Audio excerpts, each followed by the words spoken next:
अस्सलामुअलैकुम friends, welcome back to my channel. Friends, अगर अभी तक आप लोगों ने हमारे चैनल को सब्सक्राइब नहीं किया तो हमारे चैनल को सब्सक्राइब करें और बेल आइकन को प्रेस करें ताकि आप लोगों को हमारी इसी तरह की अच्छी वीडियोस मिलती रहें। फ्रेंड्स, हमारे चैनल पर आप लोगों को हर तरह के मेहंदी के डिज़ाइंस दिखाए जाते हैं जो कि बहुत ही ईजी, सिंपल और ट्रिकी होते हैं।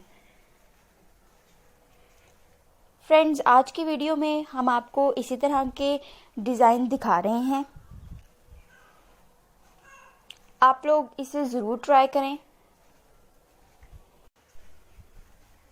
फ्रेंड्स, आई होप आप लोगों को हमारी हर वीडियो अच्छी लगती होगी। हमें कमेंट करके ज़रूर बताया करें आप लोगों को हमारी वीडियोस कैसी लगती हैं।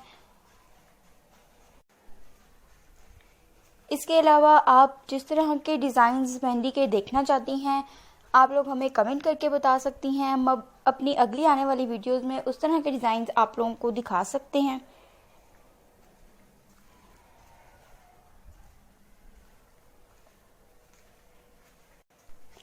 फ्रेंड्स, एक बार फिर आप लोगों से रिक्वेस्ट करूंगी कि हमारे चैनल को सब्सक्राइब करें और बेल आइकन का बटन प्रेस करें ताकि आप लोगों को इसी तरह की अच्छी वीडियोस मिलती रहें।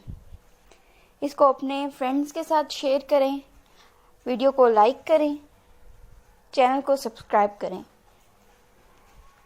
तो फ्रेंड्स, आई होप आप लोगों को हमारी आज की वीडियो भी अच्छी लगी होगी। हम आपके लिए इसी तरह की अच्छी वीडियोस लाते रहेंगे। अब तक के लिए इतना ही। अल्लाह हाफिज़।